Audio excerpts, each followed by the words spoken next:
합시다. 우리는 하나님의 기쁨입니다. 아멘. 우리는 하나님의 기쁨입니다. 아멘. God is good all the time.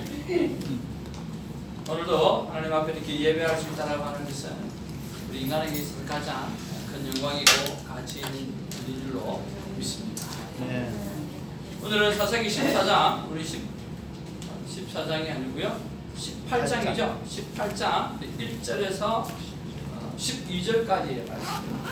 내 속에는 어른대로 행할 때 라고 하는 말씀의 제목 가지고 같이 은혜를 나누기를 원합니다.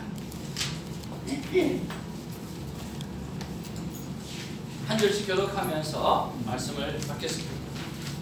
그때에 이스라엘의 왕이 없었고 딴짓하는 그때에 거주할 기업의 땅을 구하는 중이었으니 이는 그들이 이스라엘 지파 중에서 그때까지 기업을 분배받지 못하였음이니라. 한 자손이 소라와 아사다오로부터 그들의 가족 가운데 용맹 35사람을 보내어 땅을 정탐하게 하고 하며 그들에게 이르되 너희는 가서 땅을 살펴보라 하매 그들이 아브라임 산지에 가서 미가의 집에 이르러 거기서 유숙하니라. 그들이 미가의 집에 있을 때에 그 레위 청년의 음성을 알아듣고 거리로 돌아가서 그에게 이르되 누가 너를 이리로 인도하였으며 내가 여기서 무엇을 하며 여기서 무엇을 얻었느냐 하니 그가 그들에게 이르되 미가가 이러하기를 대적하고 나를 고용하여 나를 자기의 제사장으로 삼았느니라. 그들이 그에게 이르되 청하건대 우리를 위하여 하나님께 물어보아서 우리가 가는 길이 형통할런지 우리에게 알게 하라 하니 그 제사장이 그들에게 이르되 형제님아 너희가 가는 길은 여호와 앞에니라. 이에 5사람이 떠나 라이스에게 이르러 거기에 있는 백성을 본즉 염려 없이 거주하며 시돈 사람들이 사는 것처럼 평온하며 안전하니 그 땅에는 부족한 것이 없으며 불을 누리며 시돈 사람과 거리가 멀고 어떤 사람과도 상종하지 아니함이라. 그들이 소와 에사오에 돌아가서 그들의 형제들에게 이르매 형제들이 그들에게 묻되 너희가 보기가 어떠하느냐. 이르되 일어나 그들을 치러 올라가자. 우리가 그 땅을 본 적 매우 좋더라. 너희는 가만히 있느냐. 나아가서 그 땅 얻기를 결리하지 말라. 너희가 가면 평화로운 백성을 만날 것이요 그 땅은 넓고 그곳에는 세상에 있는 것이 하나도 부족함이 없느니라. 하나님이 그 땅을 너희 손에 넘기시리라 하니라. 단지파의 가족 중에 600명이 무기를 지니고 소라와 에스다올에서 출발하여 올라가서 유다에 있는 기럇 야림에 진치니 그러므로 그곳 이름이 오늘까지 마하네단이며 그곳은 기럇 야림이니라. 아멘. 우리의 삶의 목표는 무엇일까요? 더러움, 불결함이 아니라 바로 거룩하게 사는 것이 우리의 삶의 목표입니다. 여러분, 거룩하게 산다라고 하는 것은 거룩한 분을 알아볼 뿐만 아니라 그분의 생각과 같이 하는 것입니다. 우리가 함께 진정으로 노력해야 될 일은 하루에 한 번이라도 거룩하신 하나님의 생각을 여쭈어 보는 것입니다. 먼저 많은 시간을 들여야 한다는 생각을 여러분 벗어버리기를 바랍니다. 그저 매일 정한 시간에 하나님을 어떤 방법으로든 만나서 하나님의 생각을 한번 여쭈어 보는 것이 정말 귀한 것이라 생각합니다. 여러분, 데살로니가전서 4장 7절 말씀에 보면 하나님께서 우리를 불러주신 것은 바로 더러움에 빠져 살게 하려 하는 것이 아니라 오늘 거룩함에 이르게 하시려는 것이라 그렇게 말씀하고 있습니다. 그러기 위해서 우리가 그 거룩함을 회복하기 위해서 우리가 해야 될 일은 정말 많은 시간들을 하나님 앞에 드려야 된다라고 하는 생각보다 어떻게든지 하루에 한 번이라도 하나님의 생각을 여쭤보는 시간이 있었으면 참 좋겠습니다. 저희 아이들이 어렸을 때 저희 가정에 했던 일이 있습니다. 그게 뭐냐고 하면 10-10-10이었습니다. 자, 10-10-10이 뭐냐? 하루 매일 10시 10분에 10분간 큐티를 나누는 것이었어요. 여러분, 가족과 함께 큐티를 나누는데 우리 아이들도 셋이나 되지 않습니까? 셋이니까 큐티 나누면 10분 안에 나눌 수 있겠습니까? 없겠습니까? 10분 안에 나누기 쉽지 않죠. 그래서 아이들에게 이렇게 이야기를 하고 정해놓은 게 있어요. 뭐냐고 하면 오늘 큐티를 하면서 하나님 앞에 무엇을 여쭤보았느냐, 그리고 어떤 응답을 받았거나 생각이 들었냐. 아이들이 뭐 하나님 응답받기는 쉽지가 않죠. 그래서 어떤 생각이 들었느냐라고 하나님 앞에 무엇을 물어봤고 또 하나님께서 어떤 마음을 주셨다. 그것을 쉐어하고 기도하는 시간을 가졌어요. 언제요? 매일 10시 10분 10분간 딱 10분간이었어요. 근데 그게 참 오래 기억에 남아요. 10분간을 나누더라도 5명이 다 나눌 수 있는 것은요, 내가 하나님 앞에 여쭤본 게 무엇인가 라고 하는 질문이에요. 여러분, 본문의 이해가 안 되어지면, 큐티를 안 했다고 하면 하나님 앞에 내가 무엇을 여쭤봤는지 알 수가 있겠습니까? 없지요.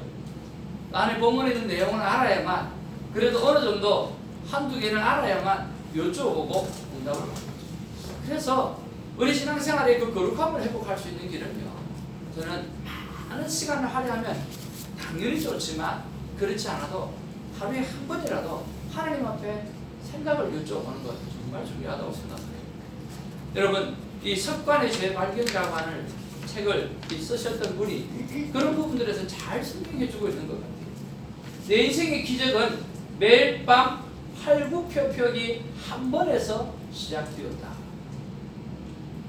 그러니까 하루에 팔굽혀펴기 30개가 아니라 하루에 팔굽혀펴기 몇 개? 한 개. 그것을 해냄으로 말미암아 나도 할 수 있다라고 하는 생각이 들었고, 할 수 있다라고 하는 그 믿음이 들기 하기 시작하니까 그 다음 습관으로 이어져 갈 수 있었더라고 하는 거죠. 작게 시작하고 사소하게 시작하고 가볍게 시작하라는 거예요.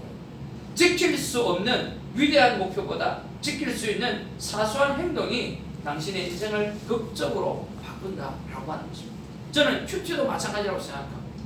저와 여러분의 삶의 모습들이 하루에 짧은 시간이라도 하나님과 만나는 시간들, 하나님과 전체적인 미팅의 시간들, 그것을 가진다고 하면 우리의 인생은 반드시 변할이라고 생각합니다. 그런 부분들에 있어서 이 책에는 이런 습관들을 이야기하고 있더라고요. 높은 기대, 아이고 의미 없다. 작은 성공도 성공이다. 매일 12km를 달리기, 그게 아니라는 거예요. 목표를 더 작게 가지라는 거예요. 그리고 매일 팔굽혀펴기 한 번. 근데 한 번 하게 되어지면 여러분 한 번만 할까요? 두 번 하게 되어질까요? 두 번, 세 번, 뭐 10번이나 하게 되어지잖아요. 근데 그건 괜찮다는 거예요. 근데 뭐 한 번 이상만 하면 돼요. 세 번 할 때도 있고 10번 할 때. 근데 한 번 이상은 너무 쉬운 거죠. 얼마든지 할 수 있다는 거죠. 그러니까 초과 달성에 대해서 대처하는 방법들. 그럼 초과 달성한 것에 대해서 만족하고 감사하는 거죠. 습관인 듯 습관이 아닌 습관과 같은 계획이 있다는 거예요. 건강해지기, 매일 팔굽혀펴기 100개 아니라 우선은 매일 팔굽혀펴기 1개. 그 다음 책 쓰기, 6개월 안에 원고 끝내기, 그게 아니라 우선은 하루에 글 2-3줄 쓰기. 이렇게 쉽게 가라. 그리고 왜 습관이 그래요? 라고 이야기할 때 각자의 작은 습관에 대해서 왜 테스트 적용해 봅니다. 나는 매일 글을 쓰고 싶다. 왜냐하면 내가 좋아하는 일이다. 왜냐하면 내 의견을 표현하고 사람들과 소통하는 것이 가장 좋은 방법이니까. 왜 중요할까? 그것을 통해 행복을 느끼고. 그러니까 내가 이 일을 하는 일에 대해서 정말 행복을 느끼고 또 왜라고 하는 질문을 통해서 자기의 삶을 깨달아가는 거죠. 저는 큐티가 꼭 그렇게 되어지길 원하는 것입니다. 여러분, 9월도 벌써 한 주간이 지났습니다. 존 비비어가 이렇게 말합니다. 살아계신 하나님과 우상으로 마비된 양심. 지금 이 세대가 꼭 그렇지 않습니까? 이 둘 중 하나를 택할 때가 한 인간이 가장 결정적인 순간이다. 그렇게 말했습니다. 살아계신 하나님과 또 우상으로 마비된 양심, 이 둘 중에서 무엇을 선택할 것인가? 무엇을 선택하며 살아갈 것인가? 그 선택이 결정적인 우리의 순간을 맞이한다고 생각합니다. 저희 아내가 한국의 정치 이야기는 좀 하지 말라고 이야기를 합니다. 한마디 할 때마다 선물씩 내라고 했는데 결단하고 이야기를 하는 것입니다. 저는 부정선거에 대해서 120% 확신합니다. 처음부터 지금까지도 확신하고 있습니다. 왜냐하면 있을 수 없는 넘버가 나왔기 때문이고 세상이 그렇기 때문에 그렇습니다. 미국도 저는 마찬가지라고 생각합니다. 어떻게 될지 모르겠지만 저는 이 공산주의 중국이 이미 모든 세상을 비하인드에서 다 손을 쓰고 있다고 생각합니다. 그들의 삶의 목적은 하나님께 영광이 아니고 그들의 삶의 목적은 거룩함도 아닙니다. 그들의 삶의 목적은 권력이고 오늘 지배하는 것입니다. 그런 면에서 그들은 죄책감이 하나도 없습니다. 북한의 이데올로기는 딱 하나입니다. 결과 중심입니다. 결과가 좋으면 과정은 어떤 방법을 써도 아무 상관이 없다라고 합니다. 그것이 부정선거일지라도 아무 상관이 없다라고 합니다.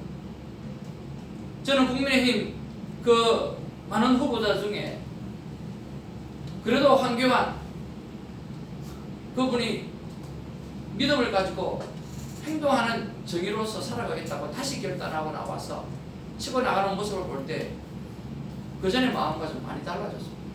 처음에는 그분 굉장히 많이 존경을 했고 참 좋은 일이 일어나겠다는 생각을 많이 했었습니다. 그런데 타협을 너무 많이 하더라고요. 타협을 너무 많이 하니까 정말 안 되겠다는 생각이 왜 저렇게 타협을 하고 왜 그리 줏대가 없을까? 그리고 돌아선 다음에 1년 동안 자기가 직거를 하면서 생각했던 게 뭐냐고 하면 아니다. 내가 타협을 할까? 타협을 해서 안 되는 게 있더라. 그러니까 덮어주어서 안 되는 게 있더라. 그러면서 지금은 싸워야 될 때이지 어떤 기다리고 만들어갈 때가 아니다. 라고 하죠. 누가 그런 말을 하잖아요. 사람은 만들어서 쓰는 게 아니라 근데 사실은 만들어서 써야 되는데 만들어서 쓸 수 있는 사회적 환경이 안 된다라고 하는 그것이 정말 안타까운 일이죠. 그분이 그렇게 부중에 관해서 다시 한번 일어서서 나가는 모습을 볼 때 정말 우리 그리스도인은 그렇게 살아야 되지 않겠나 하는 생각이 듭니다. 내가 하나님을 기쁘게 할까? 아니면 이 폐역한 세대에 나도 그냥 묻혀갈까? 그럴 때 우리는 하나님 앞에 기도하면서 선한 것, 정직한 것, 바른 것을 선택할 줄 아는 하나님의 귀한 사람들이 되어지기를 주님으로 축복을 드립니다. 우리가 매일 하나님 앞에 설 때 우리가 거룩함을 회복하게 되어지고 정직함을 회복하게 되어지고 무엇보다 담대함을 회복하게 될 줄로 믿습니다. 오늘날 그리스도인들은요 참으로 많은 갈등을 하고 있습니다. 그 갈등 중에 하나가 뭐냐면 안 되는 줄 알면서 왜 자꾸 눈에 보이는 욕심을 따라 살아가는가라고 합니다. 안 되는 줄 알아요. 안 되는 줄 알면서 믿음의 사람으로서 신앙인으로서 안 되는 줄 알아요. 그런데 자꾸만 습관적으로 눈에 보이는 욕심을 내며 살아간다라고 합니다. 그것 때문에 갈등합니다. 자, 우리가 자꾸만 눈에 보이는 욕심을 내며 살아가게 되어지면 어떤 일이 생길까요? 오늘 본문을 통해서 한번 하나씩 살펴보기를 원하는 거예요. 내 눈에 보이는 대로 사는 삶은요 꼭 주인 없는 삶을 사는 것과 똑같습니다.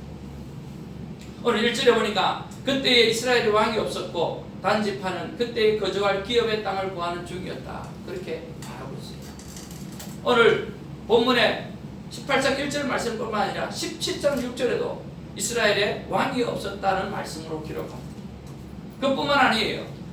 사사기 마지막 21장 25절에도 보면 그때에 이스라엘에 왕이 없으므로 사람이 각기 자기의 소견에 오른 대로 행하였더라. 그렇게 기록하고 있어요. 그러니까 오늘 자기 소견에 오른 대로 원에 보면 자기 눈에 보이는 대로 살았다라고 하는 거예요. 여러분 왕이 없습니까? 정말 왕이 없어요? 왕이 있죠. 하나님이라고 하는 왕이 있습니다. 출애굽을 시켜냈던 그 놀라우신 전능하신 하나님이 이스라엘 백성을 이끌어내었잖아요. 그들에게 있어서 왕이 없다라고 이야기하는 것은 정말 나쁜 사람이에요. 매운만득한 사람이에요. 정말 불효자식이에요. 그거는 말도 안 되는 국민이에요. 오늘 애굽의 그 기간에서 끄집어내신 분이 하나님이잖아요. 하나님이 불과 구름 기둥으로 그들을 지켜냈잖아요. 그뿐만 아니라 그 수많은 백성들을 하늘의 만나와 매출하기로 날마다 먹여주셨잖아요. 그들의 인생은 왕이 필요가 없는 그런 민족이에요. 왜? 하나님이 그분들의 왕이 되시기 때문에 그렇습니다. 그렇지 않아요? 이런 것들을 볼 때 그들은요 타락의 끝자락을 보여주는 거예요. 이스라엘은 왕이 없는 것이 아니라 왕이 없는 것처럼 살고 있었다라고 하는 게 문제예요. 우리에게 왕이 없는 게 아니에요. 우리에게는 왕이 있어요. 하나님이 계셔요. 그런데 우리는 왕이 없는 것처럼 그렇게 살아가고 있다라고 하는 것이 문제라고 하는 거예요. 자신이 인생의 주인이 된다면 그 인생은 타락의 끝을 맞이하게 되어집니다. 그것이 오늘 사사기의 말씀이에요. 1절 후반절에 보면 그때까지라고 이야기하면서 왕이 없었다라고 이야기합니다.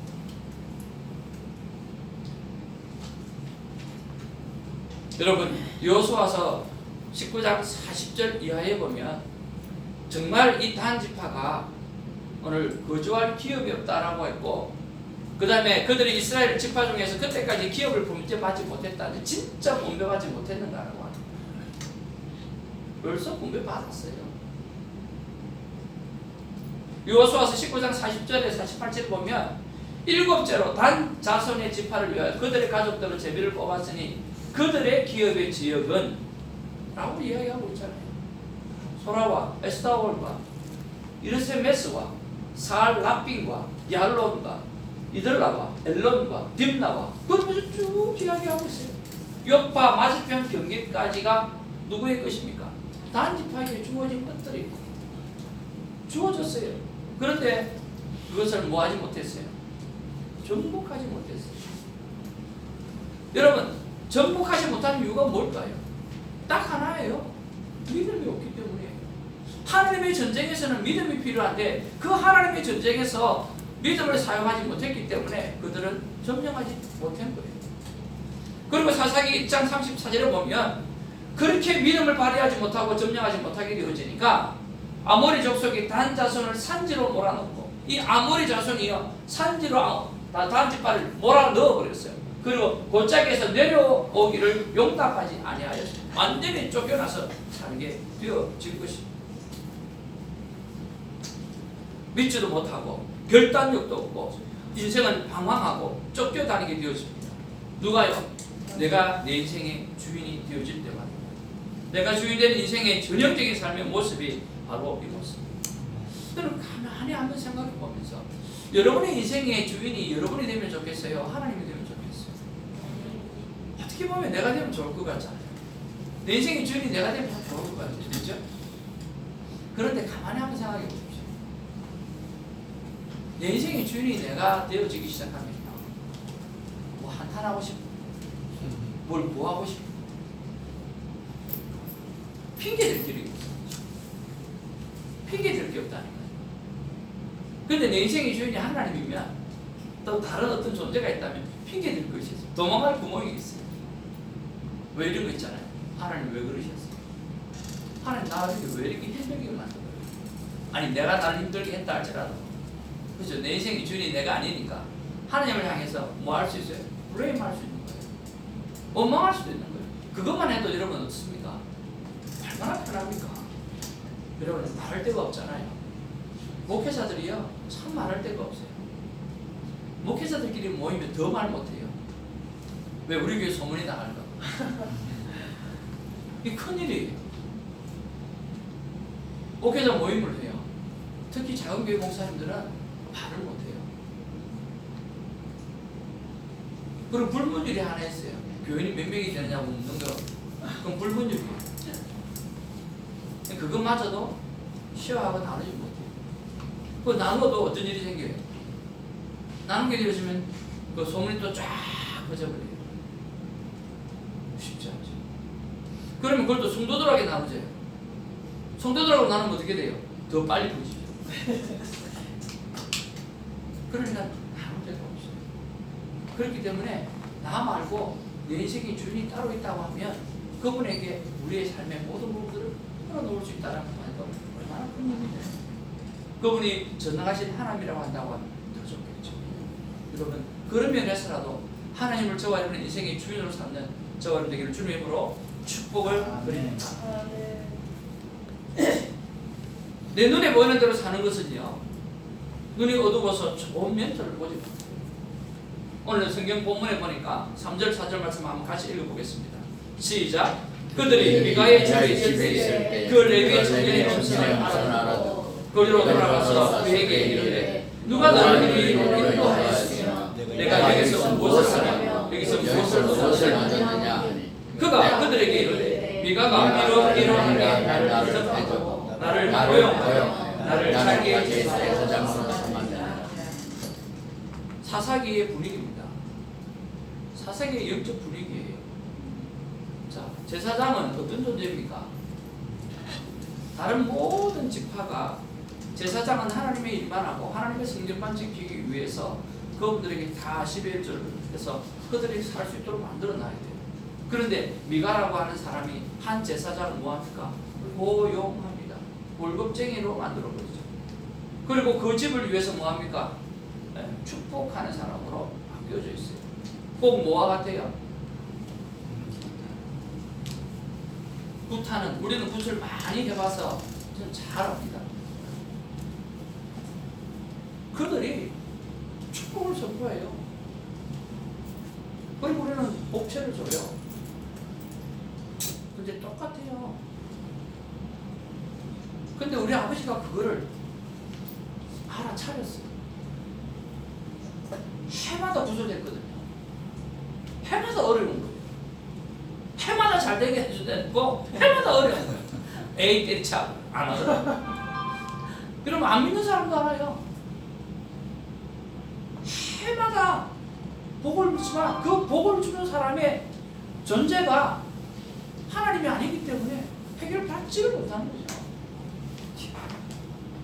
미가가 고용한 월급쟁이 제사장이 복을 받기 위해서 우상과 하나님을 섞어 자기들의 눈에 좋은 대로 사용하고 있는 이 세대가 미가의 집에 있는 모습을 보면 사사기 전체의 모습인 걸 알 수가 있어요. 레위 지파조차도 썩어서 냄새가 날 정도라고 하는 것을 너무나 잘 알고 있어요. 개인의 영적 타락에서 공동체의 영적 타락을 보고 있는 것을 우리는 알 수가 있어요. 최소한 목회자라고 하는 것은 하나님의 마음을 바로 이해하고 하나님의 방법을 있는 그대로 알려주어야 되는 것이 목회자라고 생각을 합니다. 여러분 그렇지 않습니까? 여러분 늘 여기 와서 여러분에게 축복만 빈다고 한다고 하면 저는 올바른 목회자가 될 수가 없어요. 여러분 큐티하십시오. 우리의 삶은 이 모양이지만 하나님의 말씀 앞에 서게 되어지면 우리는 변화받을 수 있습니다. 변화를 요구할 줄 아는 사람이 여러분 진정한 목회자 아닙니까? 변화받지 않고 있는 그 자리에서 하나님의 복만 빈다고 한다고 하면 그건 썩어 문드러진 목회자예요. 그건 썩어 문드러진 지도자예요. 제가 한 번씩 어제도 내가 병자를 위해서 기도했는데요. 기도해달라고 해서 기도했는데요. 저는 그 기도를 할 때마다 빠지지 않는 게 있어요. 그들에게 낫기만을 원하지 않습니다. 또 축복만 원하지는 않습니다. 하나님 12해를 알았던 그 여인이 믿음을 가지고 예수 그리스도의 옷자락을 만졌을 때 치유함을 받았던 것처럼 이 영혼에게 믿음을 주시옵소서. 치유의 믿음을 주시옵소서. 하나님을 믿는 믿음을 주시옵소서. 그렇게 선포하는 거예요. 그리고 성경의 모든 치유의 사건들을 저는 단 하나라도 저는 의심하지 않습니다. 절대적으로 믿습니다. 나의 믿음을 보시고 치유해달라고 그렇게 기도하는 거예요. 여러분 이해하시겠습니까? 오늘 하나님 앞에서 살아갈 때 우리는 바른 멘토를 볼 줄 알아야 돼요. 바른 하나님의 사람을 볼 줄 알아야 합니다. 그냥 축복만 해주는 것은 사명자가 아니라 싹군이에요. 목회자가 월급쟁이로 전역할 때 세상은 마지막 때라고 하는 것을 여러분 기억하시길 바랍니다. 지금은 돌이켜보시면 좀 어떻습니까? 마지막 때 같지 않아요? 목회자들 월급 안 주보세요. 목회 안 할 사람 엄청 많습니다. 따라서 영적 멘토를요 바로 보는 눈을 길러야만 합니다. 진정한 믿음의 사람은요 분별력이 있어야 된다고 말씀하고 있어요. 여러분 로마서를 기억하시죠? 로마서 1장부터 11장까지 무슨 내용이에요? 우리 신앙생활 오래 하시면 다 아시잖아요. 로마서 1장부터 11장까지는 무슨 장이에요? 어떤 교리편이죠. 그러면 1장부터 11장까지 이신되기 이신층이 오늘 우리는 믿음으로 말미암아 구원을 얻습니다라고 가르쳐주는 거예요. 그리고 12장에 딱 들어오면서 그럼 믿음으로 말미암아 구원받은 백성은 어떻게 살아가야 되느냐라고 이야기할 때 첫 번째로 나오는 게 뭐예요? 12장 1절 너희 몸을 하나님이 기뻐하시는 거룩한 산제물로 드리라. 예배 생활. 우리가 정말 믿음으로 말미암아 구원을 받았다고 한다고 하면 우리가 첫 번째로 바뀌어져야 될 것이 예배 생활이에요. 일주일에 한 번이 아니라 한 달에 한 번이 아니라 1년에 한 번이 아니라 오늘 매일 하나님 앞에 예배의 제단을 올려드리는 사람으로 바뀌어져야 되는 거예요. 아멘? 그것이 하나님이 원하시는 거예요. 그뿐만 아니에요. 두 번째로 이야기한 게 뭡니까? 저는 이 말씀을 드리고 싶은 거예요. 너희는 이 세대를 본받지 말라고 그랬어요. 오직 마음을 새롭게 함으로 변화를 받으라고 그랬어요. 그리고 하나님이 선하시고 기뻐하시고 온전하신 뜻이 무엇인지 뭐하라? 분별하라라고 합니다. 여러분 분별의 영이 있기를 주님의 이름으로 축복을 드립니다. 오늘 자기가 내 눈대로 좋은 대로 살아가게 되어지면 오늘 나의 멘토를 바라볼 수 있는 눈이 사라진다니까요. 가장 축복해주는 사람, 그런 사람만 바라보게 된다니까. 오늘 정말 믿음으로 말미암아 구원을 얻었다고 한다고 하면 여러분 하나님 앞에 분별의 영을 달라고 기도하시고 그리고 이 세대를 분별할 줄 알고 하나님의 마음을 분별할 줄 알고 제대로 분별력을 갖고 좋은 멘토를 여러분 잘 찾으셔서 믿음 생활 잘 감당하기를 주님의 이름으로 축복을 드립니다. 아멘. 세 번째로 내 눈에 보이는 대로 사는 경우에는요 거짓 확신으로 삶을 정당화해버립니다. 그리스도인에게서 제일 무서워 버리는 거예요. 하나님은 사랑이시니까 이해해 주시겠지, 용서해 주시겠지. 요즘 자주 하는 말 아나콘으로 하나님은 오래 기다리세요. 그러나 영원히 기다리지는 않습니다. 하나님은 사랑이 많으십니다. 그러나 하나님은 공의로우십니다. 공의와 사랑이 같이 가시는 분이 하나님이십니다. 하나님이 공의만 있고 사랑이 없으면 문제가 되죠.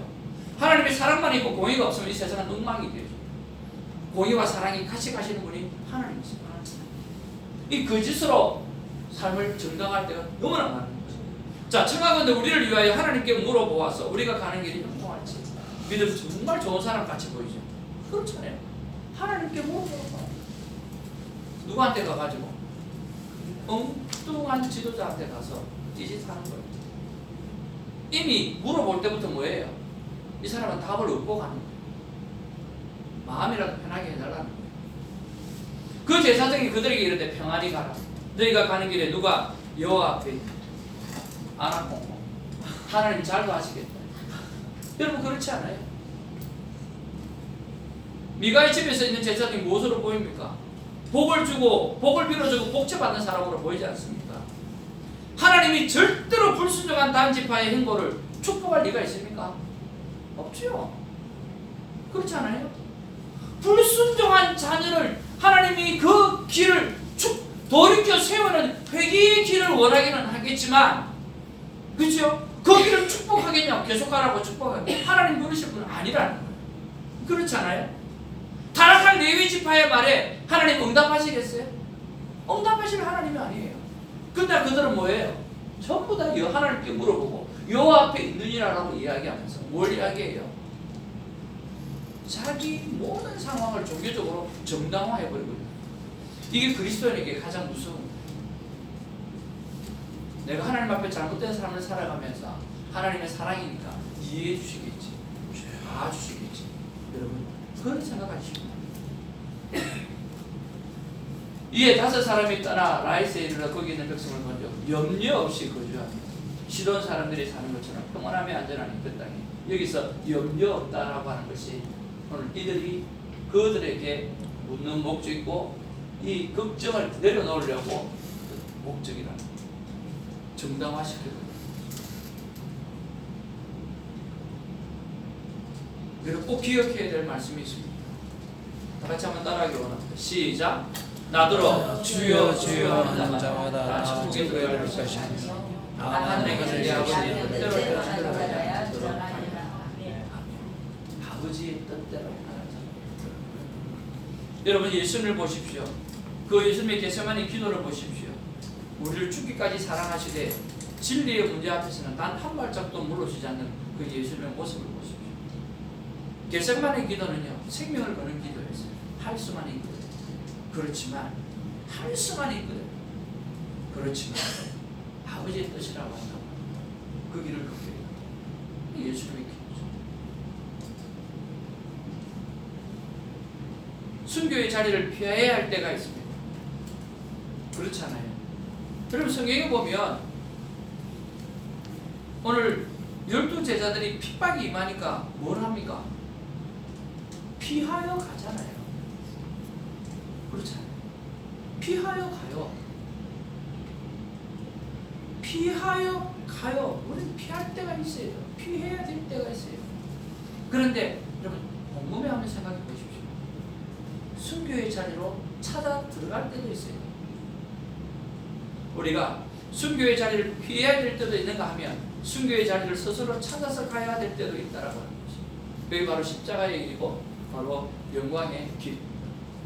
하나님 앞에서 그 길을 여러분 찾아서 들어갈 때 들어가시고 또 피할 길이 있을 때는 피하는 저여러분 되기를 바랍니다. 안 되는 줄 알면서도 왜 자꾸 눈에 보이는 욕심을 내며 살아갈까? 하나님 앞에 다시 한번 무릎을 꿇고 여쭤보았습니다. 하나님 어떻게 해야 합니까? 하나님께서 주에게 주시는 마음은 바로 이런 마음이었습니다. 한번 따라하겠습니다. 시작. 내가 하는 그 일이 누구를 기쁘게 하는지 확인하라.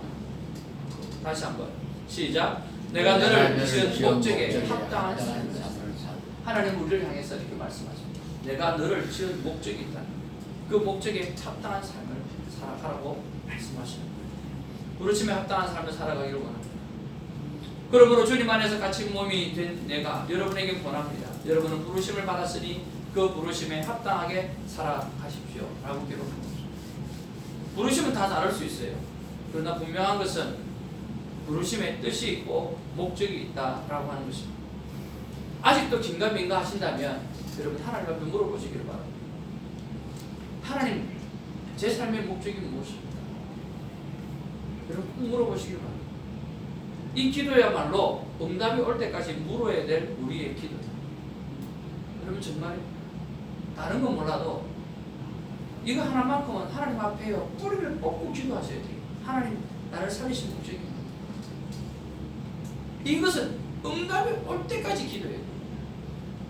응답이 올 때까지 기도하고 그것을 딱 붙잡았으면요 매일 어떻게 살 것인가를 큐티의 시간을 통해서 여러분 또 물어보면서 살아가기를 주님으로 축복을 드립니다. 지금이라도 물으십시오. 꼭 물어보십시오.